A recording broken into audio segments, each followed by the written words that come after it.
Hey Rifters, welcome to the show. Do us a favor, subscribe, rate, review, tell a friend. Thank you guys so much for your thoughts and prayers about getting my Facebook back. It worked. I know that's like the most random thing, but my Facebook is connected to my comedy and, to my calendar and all that stuff. So it's very, very important.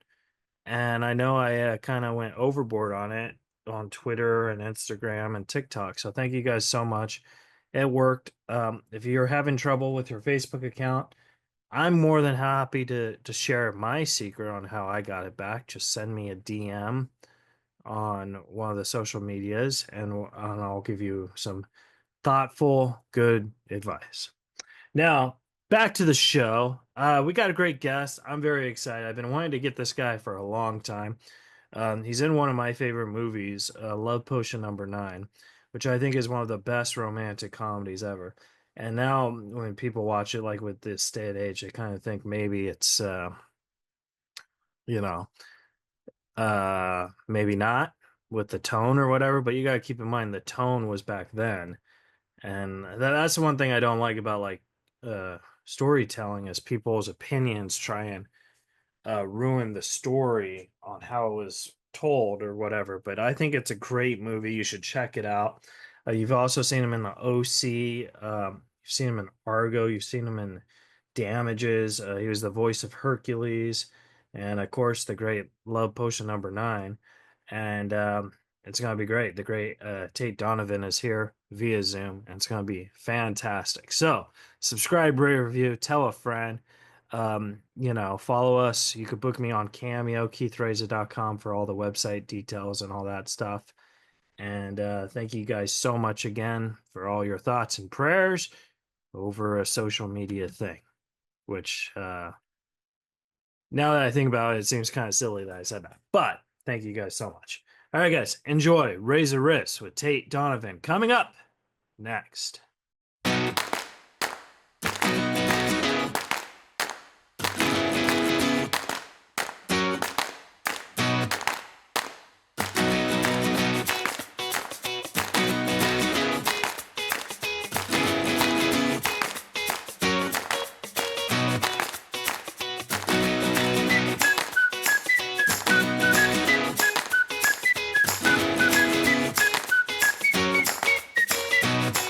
Hi, Tate Donovan.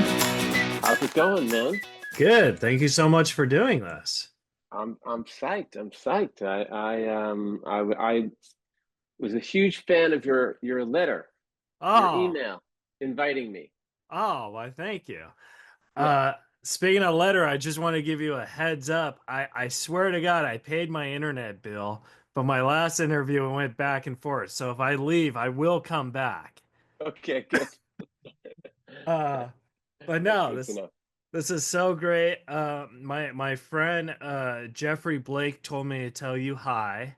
Oh yeah, Jeffrey Blake. Yeah, I've known him for God, I don't know, 40 years or so. We Yeah. both went to school together, I think. I think no. Um, his wife went to school with me, and I don't know how we met, but yeah, Jeffrey Blake. Yeah, he's great. Yeah. And then like Reed Diamond, who I'm friends with, Uh, interviewed Reed Diamond like a oh year my God, ago. I love Reed. And He's so great. he's like, yeah, he's like Tate Donovan's my best friend, and he's going on and on. I was like, oh, so like we got in a good circle. And I couldn't find like a publicist info, so I took the chance of just writing your production company. I'm so glad you responded. So thank you so much. Well, yeah, no, you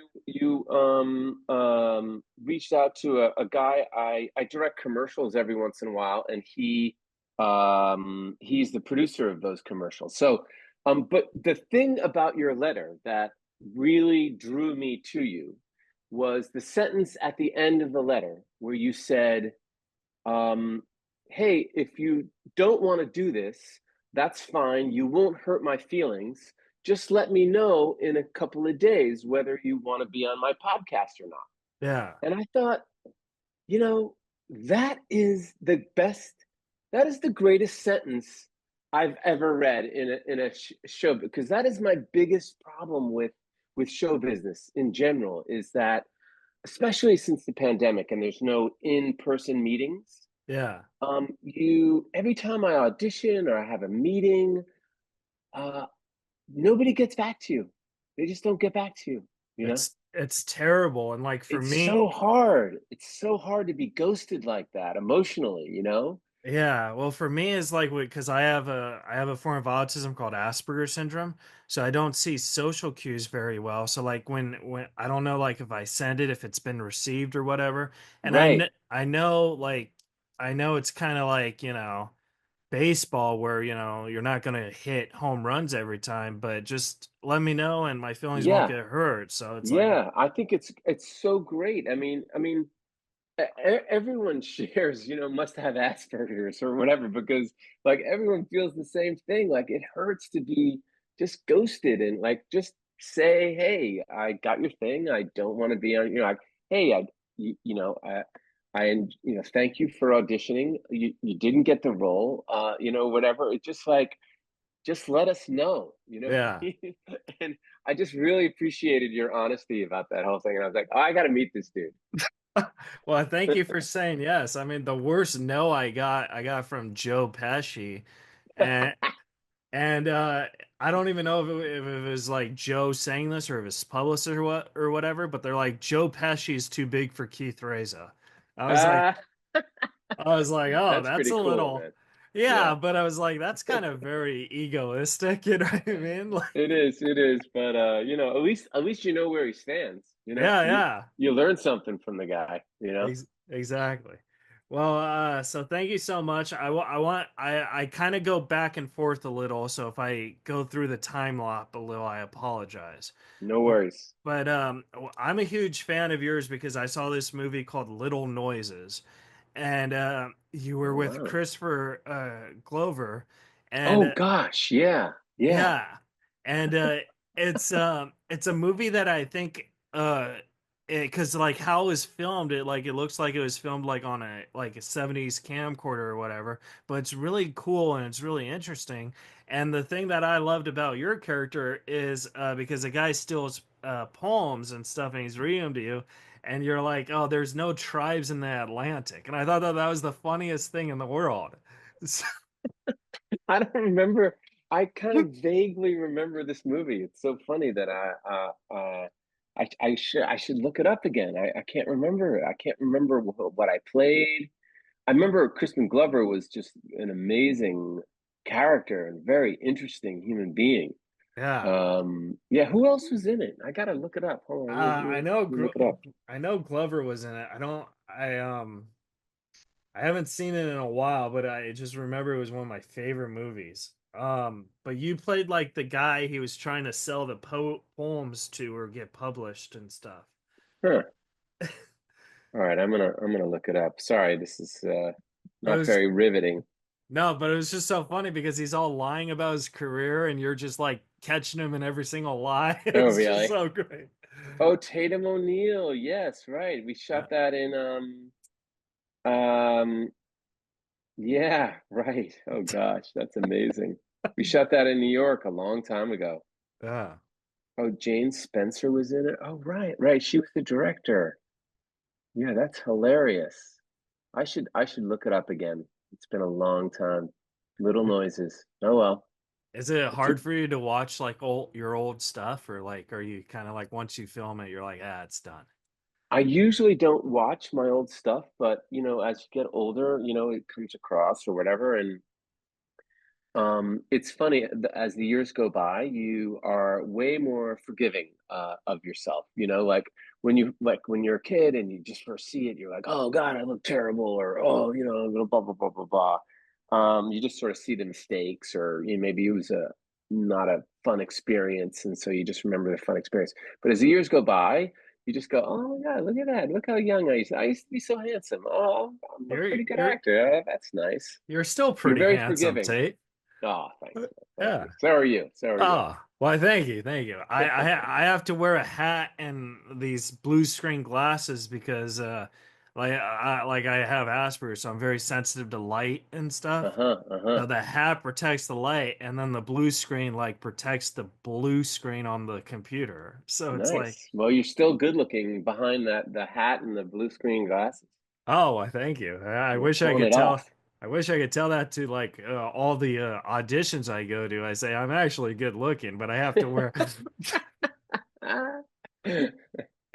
But yeah, but then like I wanted to ask you because I've heard you say this in other interviews, so I don't want to like repeat the question. But I think the timeline is a little flaw for me about Love Potion number 9 because they always ask you that that was your first movie that you starred in, but you did a movie called Dangerous Curves, which was the first movie you were the star in.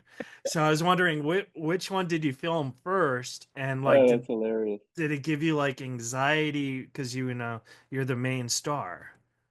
No.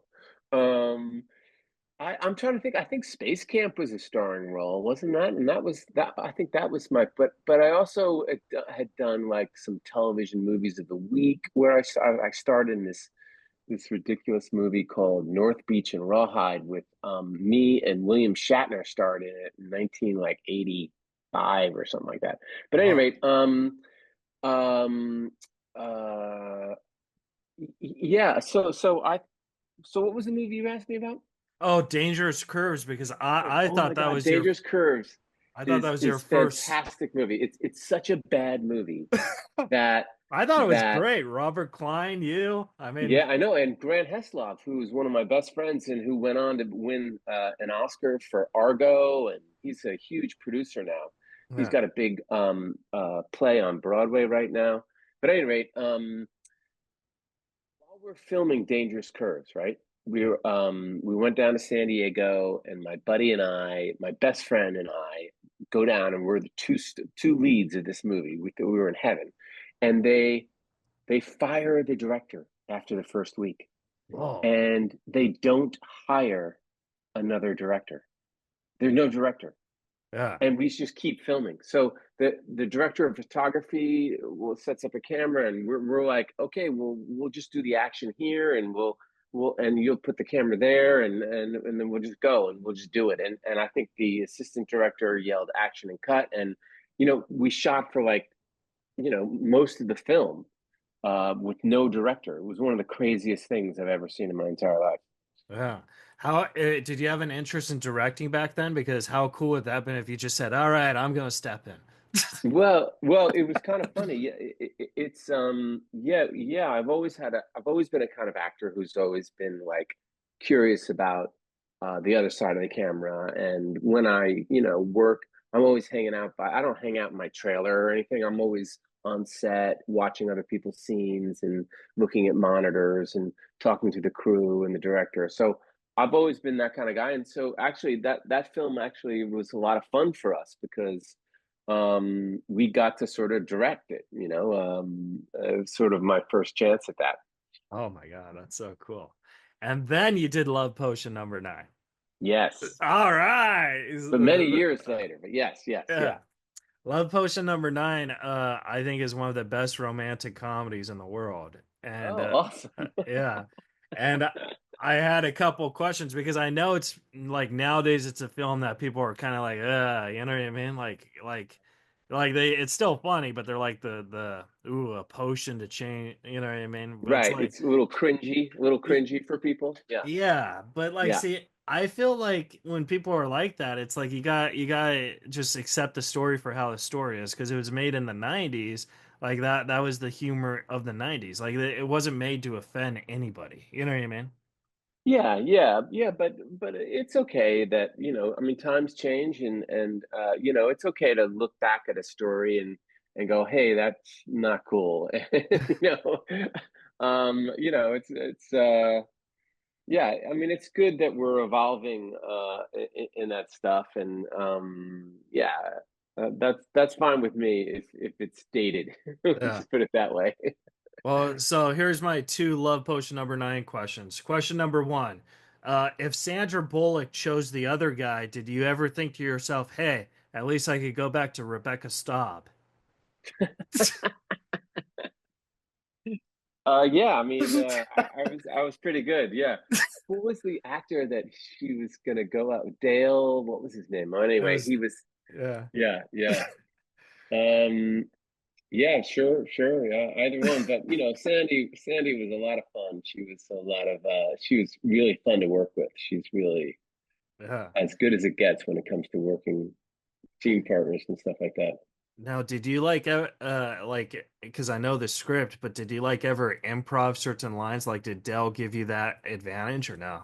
Yes, yeah, there was a lot of improv. There was a lot of rewriting. As a matter of fact, Dale was the first and only movie I think he ever directed. And he's a writer mostly. And sometimes we'd be doing a scene and he would just disappear from the set for like an hour. And we'd be like, what's going on? And then he'd come back with all new pages, Yeah.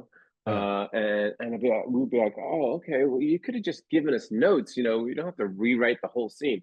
But at any rate, he definitely let us improv. And I remember there's this one scene where I sort of get the guys together and it's just me, it's just a monologue.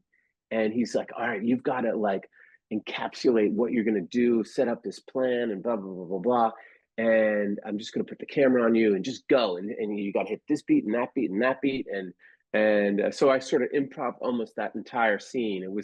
Yeah, it was a lot of improv and a lot of fun. It was really, it was definitely a fun experience. Yeah. I always thought like when you watch it, like when the prostitute who's on the potion walks by you and you're always holding your ear singing Yeah, yeah, yeah, yeah. I was always wondering what song are you singing or are you just making noises, you I'm just know? making noise so I don't hear her because I know that if I hear anything from her mouth, I'm screwed. You're gonna lose another stereo, right? Yeah, right. Yeah. But I think that they should have made a sequel to Love Potion number 9. I thought that would have been great, like Love Potion number 18. You know what I mean? Yeah, it would be interesting if we were married, and like 40 years later or whatever, what is our relationship like? How Yeah. we probably need another potion, I think they call it MDMA, ecstasy Well, like to help our marriage get through. exactly, but the sequel could be like Prince Jeffrey comes back, right? And And he's on Love Potion number 9. And then nice. like, the marriage probs or whatever, but you Uh-huh. choose not to take the potion Ah, and Sandra Bullock takes Love Potion number 18 or whatever, and uh-huh. it says, "Oh, what's true love?" or whatever. Yeah. Yeah, who knows? Yeah. See, I'm That's really I bad think at I'd pitching. be up for it. I'd be up for it. It'd be crazy madcap adventure for sure. Yeah. But I'm very bad at pitching these things. So Tate, you gotta like talk to No, Dale you're on good, my man. You're behalf. you're an idea man. You know what I'm saying? You're an idea man. You know what's so weird is like I teach screenwriting and like I'm not good at like these pitching or whatever, but there's this things called elevator pitches. I tell my students to like go in an elevator and try and pitch a movie, within 30 seconds. And then I always say if it doesn't work out, just say the Lego version. Everyone likes Lego versions, yeah. I wanted to ask you about Friends too, because like I know that a lot of people probably don't know this, but you were in a relationship with Jennifer Aniston, but then when you went on Friends, you guys were breaking up, and I think a lot of people were assuming that you were still together. I wanted to know how like was that like kind of weird or like did you think you guys get back together when you did that or like what was going in your yeah Yeah, yeah, it was awkward and tough, but yeah, we were dated for 2 years and then we were breaking up and the producers came right when we were breaking up and said, "Hey, would you like to do 5 episodes?" And I thought for some reason I thought, oh well, maybe this will help ease the breakup, and um, it was kind of, I mean, it didn't ease the breakup, it was pretty tough, uh, but you get through it, and at the end of it, you sort of realize that, I mean, it's those 5 episodes are pretty great. I mean, I still think it's some pretty good scene work. I remember after I shot one scene Matthew Perry coming up to me. It was so sweet of him. He was such a great guy.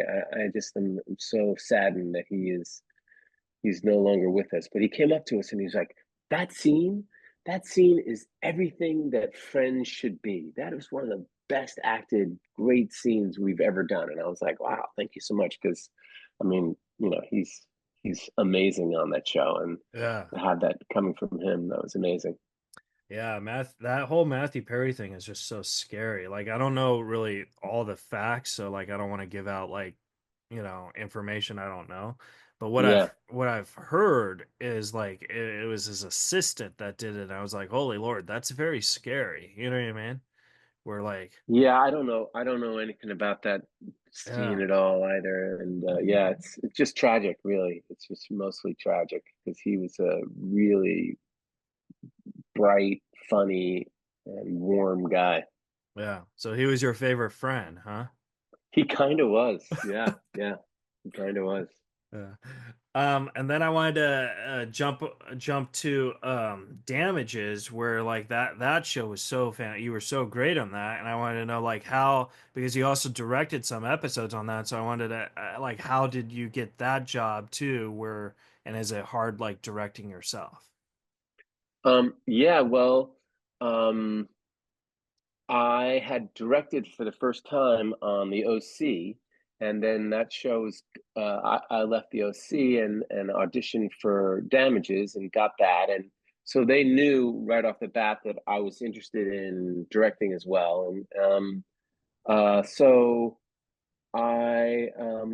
working on Damages were one of the best experiences, probably the best experience I've ever had on a television show. And these guys are so great, and the cast. I mean, the cast was just amazing. Rose Byrne is just one of the greatest actors, and Glenn Close, she's brilliant, and they just had a cast of characters coming in. They were just amazing people, and Yeah. everyone from Martin Short to I don't know, William Hurt. I mean, it was just incredible the actors that came on that show. So it was a blast, and then segueing, they gave me a real opportunity to direct, and it went well, and I directed a bunch of them, and I still work and are good friends with everybody and the producers on that show, and yeah, I mean, Damages was a highlight of my career for sure.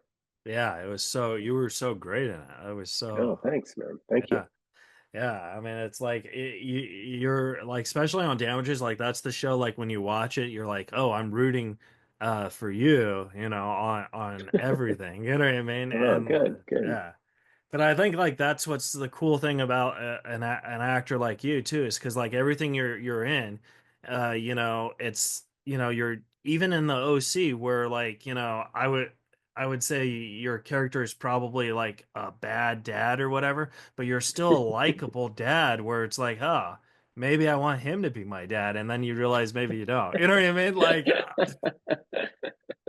Yeah, yeah, yeah. That's good. That's a compliment. I mean, because you want your characters to come from a relatable place. yeah, Even if they're misbehaving, even if they're doing bad things, you sort of want them to be grounded in a reason. Like, oh well, yeah, his parents or he had something bad or he wants something, and yeah. So that's good. That's good. I'm glad to hear that. of course.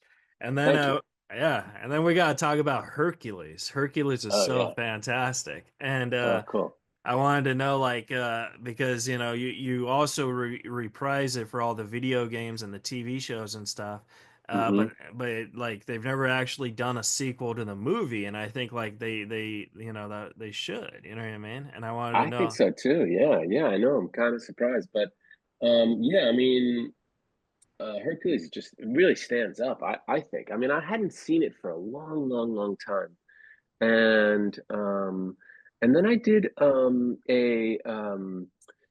one of these autograph sessions. Where you go and like a Like convention a hall and all Comic these Con act. or something? Yeah. Yeah, like a Comic Con, but it's called Galaxy Quest Oh, nice. and or Galaxy Con, and it was really cool because most of the people, it's kind of an animation oriented con, and so most of the people knew me from Hercules, and I was just taken aback all these years, all these interpretations of Hercules that have helped people and moved people. And I don't know, I'm just so happy to be part of that movie because it lives on really well. It ages really well. Unlike Love Potion #9, I think Hercules I think they definitely both lives age on. well.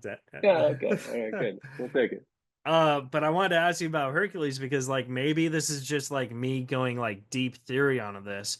But did you record your lines before they started drawing? Because I feel like on these movies, whenever like there's a celebrity, like for example, my uncle was in The Emperor's New Groove, and his character looks exactly like him.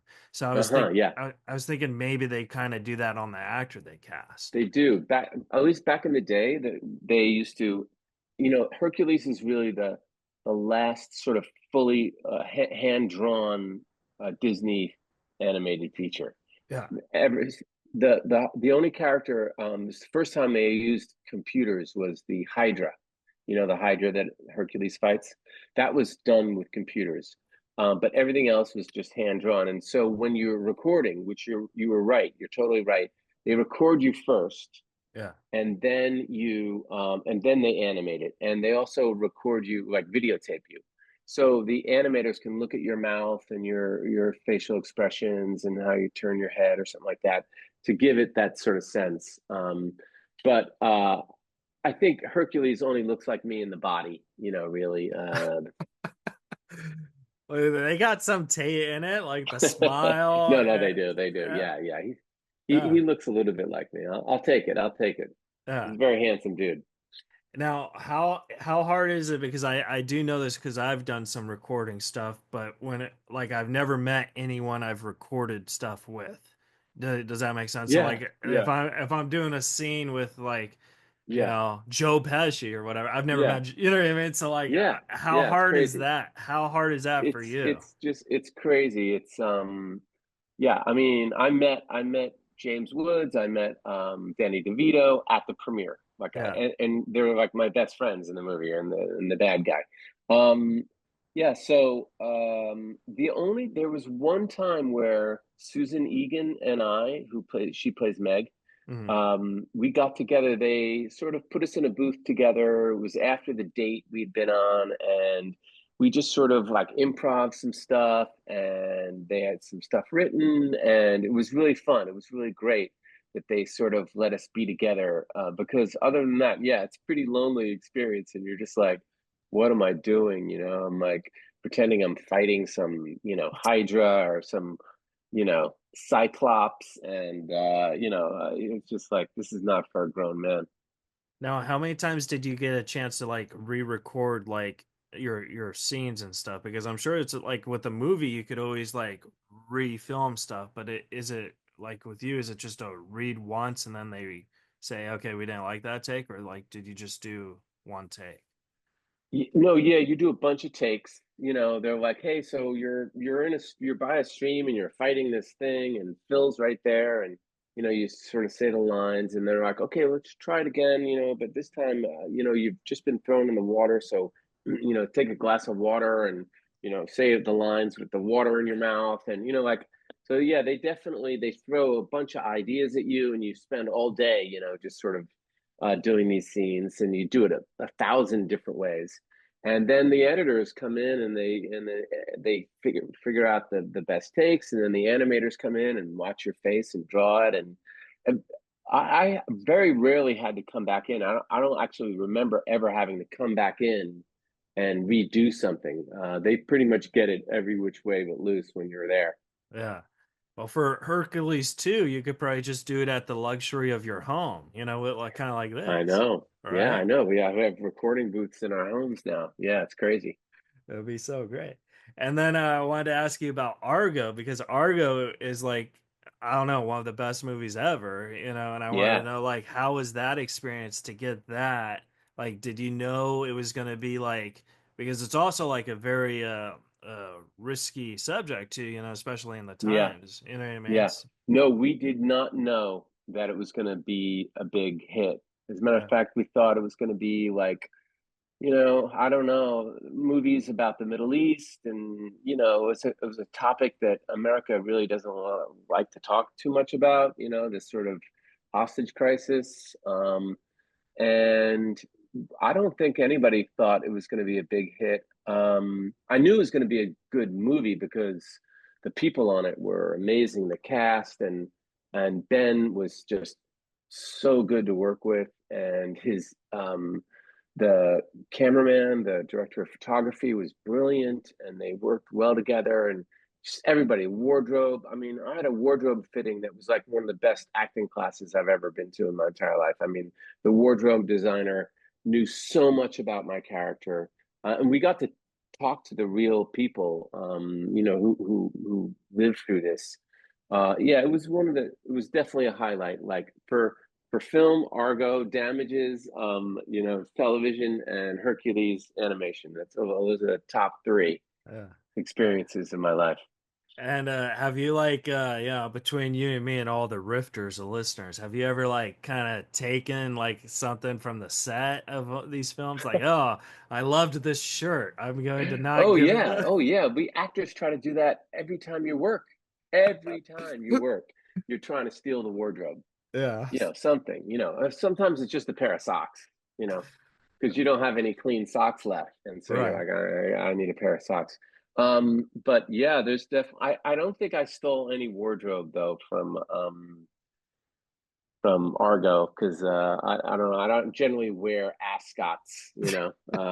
But no, it's But still cool to have like a little closet of the stuff you've done. You know what I mean? yeah, well, yeah, I should have done it more. They frown upon it, of course. It's like you have to be very careful. But yeah, no, I'm trying to think if I took anything. Well, we went and shot in Turkey, so I went and when we were in Istanbul shooting, I definitely bought some stuff from the markets there, and a beautiful Persian art and fantastic towels and uh, fabrics, and yeah, I mean it's really exciting to be in Turkey. Loved Uh, it. awesome. I want to respect your time, but can I have 10 more minutes? I have a few Sure, more man. questions. Sure. Yeah. Okay. Yeah. Yeah. Yeah. I wanted to ask you, is there any role that you've auditioned for that they gave it to you and then like in a blink of a moment you said, "Okay, I don't want to do this because maybe it's not right for me." No. No? Okay. So so I've right when you never, got I it, you're mean, like, I've never auditioned for a role and they've given it to me and then I said no. I've turned down roles, I guess, that I didn't couldn't relate to or didn't like the project or but that's pretty rare. I usually have to audition for everything I get. Yeah. Yeah. Do you still like do you like when you audition, do you still like have like I mean, you've been doing this for 40 years, so obviously it's easier for you, but like I when I audition, I still get like nerves where it's like Oh going yeah. yeah. Of course you get nerves. Yeah, I get total nervousness and um but the nervousness just sort of propels me to work harder and really prepare. So I'm not overwhelmed by the nervousness. So I'm like, okay, just say the words, just remember the lines and get out there and do your best. Um but yeah, absolutely. I get nervous. I'm always shocked about how when I go on set and I do a scene, every single day I work, there's always something that trips you up or that you didn't think of, and you're like, "Oh wow, I didn't know that was." Or the director says, "Hey, I want you to do it like this," and you're like, "Oh wow, okay, darn, can I Yeah. do this?" So nerves is just a part of life, and I would, yeah, I mean, it kind of it's they're not bad things unless they really cripple you. Then it's really tough. But other than that, it's just really just energy to work harder and try different things. And you're only human if you feel nervous. Oh, for sure, yeah. I also feel like it's also easier for you because like, you also have directing experience. So like when a director tells you one way, you could look Hmm. in that director eye from Hmm. what you would do as a director? Like, do you ever see like, ah, okay, I see what they're doing, that makes sense and stuff? Yeah, you're right. That helps. Actually, directing really helped my acting because when you just act, you are worried about all sorts of things that you don't need to worry about. Yeah, And when I started directing, I was like, oh, actors don't need to worry about. They just got to show up, learn your lines, and have a good time. yeah, Let everybody else worry about the frame, the coverage, the sound, the continuity. You just don't worry about all that stuff. Just go in there and be real, be present uh, as much as you can. yeah. Now, and then I wanted to ask you, like, when you work with somebody, like, have you ever worked with somebody where you're like, holy Lord, this is like, I don't know, like John Cusack or something. I love John Cusack. You know what I mean? Like, because if I Yeah. worked with you, I'd be like, oh my God, this is Tate Donovan. I love, like, you know what I mean? Like, so Well, like, the great thing is that every time I've worked with people who I really admire, and that happens all the time. I mean, yeah, I get to do scenes with so many great actors, and I love so many actors. People ask, who's your favorite actor? I'm like, I got like 25 favorite actors. yeah, Um, but the great thing about working with them is that you're in it together, and you're doing the scene, and they're as nervous, or uh, they're going through the same thing that you're going through, and it makes your heroes sort of human. You're like, oh wow, I can't believe John Lithgow, or whoever is feels this way, and you know always learning from other actors too. You're just like, wow, so when you were doing that movie, what was that like? yeah. And people like to tell stories, or most people are pretty great. At telling stories. Yeah, yeah, to telling stories. And I remember one of my first jobs was a really good movie called Clean and Sober, and I got to work with Morgan Freeman Oh, nice. before he was famous. But I knew him from from the Electric Company. Yeah. I grew up watching Morgan Freeman on the Electric Company, and man, uh, I was just so psyched to meet him, and he just filled me with all the greatest stories, and you think that like Morgan Freeman, he went on to become Oscar winning. He's the voice of God, right? Yeah, yeah. And I saw him about, I don't know, 10, 15 years after I had worked with him, and he totally remembered me. I couldn't believe it. He was just like, Tate. And I Oh, was like, that's so how do you? cool. Yeah, I couldn't believe it. I was just like, wow. Morgan Oh, Freeman knows who I am. yeah. You know, Morgan Freeman, like I'm not lying, Tate. He looks exactly like how my grandfather looked before my grandfather passed. Like Oh, yeah. whenever I watch Morgan Freeman, I think that's Pop, but Pop wasn't black, but he has like the same, Uh-huh. he acted just like him. You know what I mean? So Really? I do have a hard time watching Morgan Freeman because then, it just reminds me of Pop. You know what I mean? Oh, that's sweet though. That's nice. Yeah, but like that's why I also think like movies are and TV shows and acting is actually very healthy for society because it gives people an escape of reality. You know what I mean? So Yeah, yeah.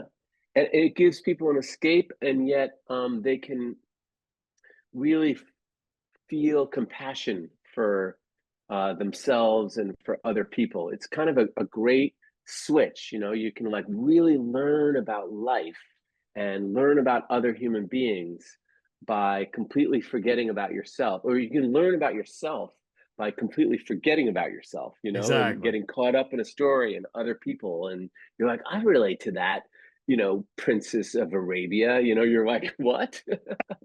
But we all go through the same things, and that's why it's so great. It's Yeah. great to be a part of, for sure. All right, so I have three more questions. These are actually fast questions because I want to respect your time. But when you direct, have you ever thought about directing a feature film, or do you have plans on doing that, or like how is Yeah, it? I've been working on directing some features for a long time, and it hasn't come through for me yet. But one of these days, I'm Uh, definitely going to direct a feature. Yeah. Well, if you ever need a stand-up comic with Asperger's, Keith Okay, Reza's I know. available. Okay, let me write that down. Stand up with Asperger's, Yeah, yeah, definitely. who's an Uh, awesome guy and writes a great cover letter. oh, why thank you. And you have to get, quote unquote, you have to get back to him within a day or two, and you won't hurt his feelings. I'll probably send that to you when you're casting your movie. I'll be like, Please do, yeah. I will definitely get back to you because I know how painful it is.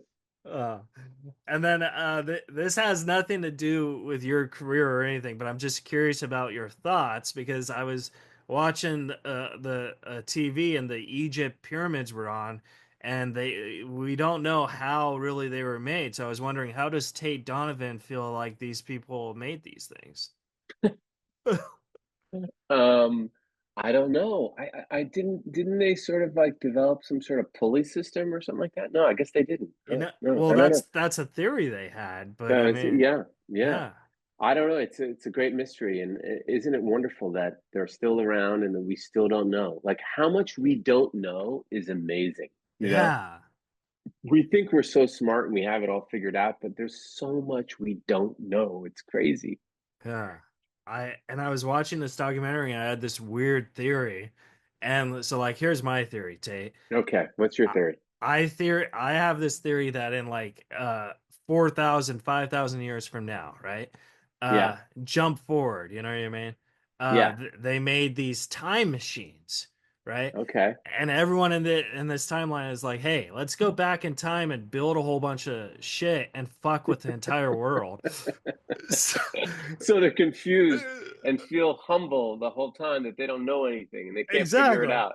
And I feel like they're laughing at us right now. Like I don't know. You know what I mean? But you know what? They're freaked out right now because you figured it out. And now you're in danger, my friend. This is the beginning of a movie right now, by the way. That It's you're like gonna innocent little direct. podcast. Yeah. And the people from the future are gonna like have to get rid of you because you've just exposed them. Yeah. You're gonna direct this. It's gonna be great. Yeah. Gonna star you, you know? I don't need it. I don't want to be a star, Tate. I just want to.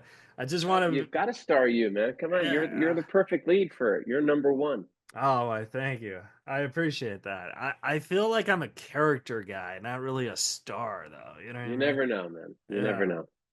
Like I did a chemistry test one time with this. I don't want to say her name because she's like a huge star, but Jane Doe, right? And Hmm. and it was so awkward because there was a kissing scene, and I've never like I've kissed ladies before, but I've never like kissed like during an audition, and Yeah. it was so weird because I this is the furthest I've ever gone in an audition process. Wow. I didn't get the part, and I always thought maybe it's because I'm a terrible kisser. I don't know. You know what I mean? So Yeah, well, who knows? You yeah, might be a great kisser. You don't know.